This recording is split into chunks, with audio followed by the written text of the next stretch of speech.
Omukushaboku abantu magana abiri nibo bikirizibwa okwenda kwerinda endwara ya Ebola.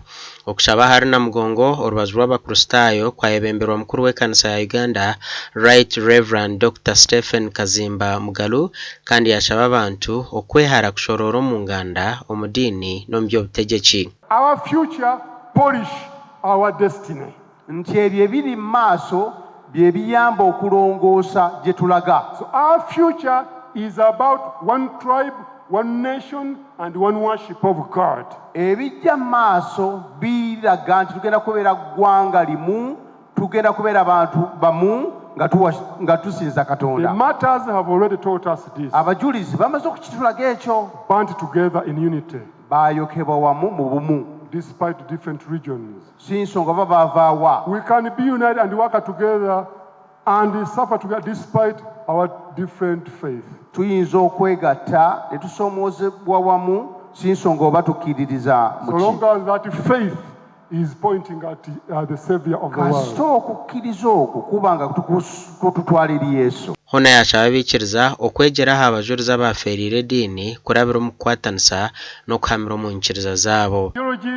But we can really solve our problem when we are united. Ebyebibiina tetukkiririza mu bimu naye tuyinza okwegatta ne tulyoka twanganga ebizibu ebirumba Uganda. This is possible when we put our trust in Jesus Christ. Kisobokera ddala okukkiriza kwaffe bwe tukuteeka mu Kristo Yesu. Let me invite you today kankwanirize leero to have a moment olyoka ofunewo akaseera to have your life anchored in Christ for peace, for stability amidst hostility.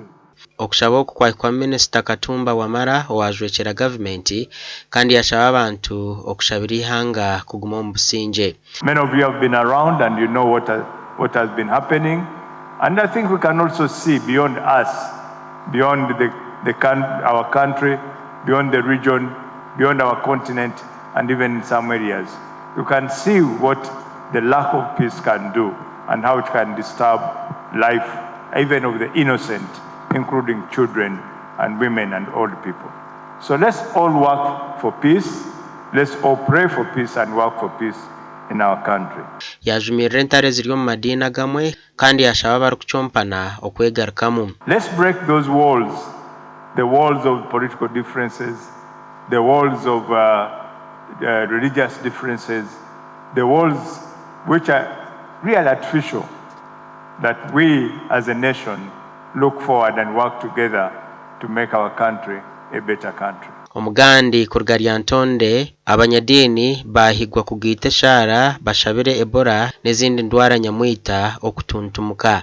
Byagambirwa mu kujaguza ekiro cy'abajurizi aha parish ya Kijukizo omuri Ntonde. Bakunda obwarhanga mbwenu ngo nakoro rwatureta aha ngo turi kwijuka itwe turya baramazi bebigere nitutambura ahabwa abazuri zabo turi kubekwasa na hato mwirobo turumu tube turya bo kuramagana migongo konga habo bwiro buruho cyabasika mbwenu nitwongera kwekwasa abazuri zabo turi kubashaba ngo bwiro bwo mwihanga bwitu neryabandi nensi yona nka obora za corona nebindi kokoro kansantura ngweyi esasi no marwaro yongera kutemba shukari twongere kubashaba rahanga embabaze ziyaresere buriya merizo bakizime firire dini yafu abajuliza abo batukola bulungi nnyo kubanga batutemere kubo naffe mwe tusimbye okulaba nga tusemberera Katonda. Abavubuka bonna tebali bubi nnyo, abamu bafuba era mulimu abanafu. Kati twagala abajulizi ba Uganda nga bayitira mu bana abasoma ate basikeyo bali abakyanafuye. Manyi ng'Omukama abakutteko enneema yeteremererwa, abavubuka abo nabo bajja kujja ate bagoberera Omukama naddala mu bulamu obw'amasakalamentu ate n'okumuweereza mu buvunaanyizibwa obw'enjawulo. Omukushaboku haikamu omuhango mu by'amagara Aloysius Magezi kandi haruho ebyagamba aha ndwara ya Ebola. Onkitwa abantu bo mu kyaro munonga ekyamaani n'okunaaba omu ngaro na saabuni n'obutakwatagana n'omuntu. Aho kanterengo Ebola egi nerga omu body fluids ningashi omumiza gukorwa mu mubiri gw'omuntu omuryaga mizi twinemu nk'amacwampe etutu enkari eshagama n'ebindi byona iwe waramanga omuntu wayo noyiruka nokora eki ningashi wine nk'ekironda ky'amaani munonga nikibasa kugamu paasi byona nibireta wabikwataho na nokwegita nk'uko wakingambira nakyo nukureta ki nukureta Ebola. Gasha kwa Jimmy Muhumuza na Sunday Kabaragara William.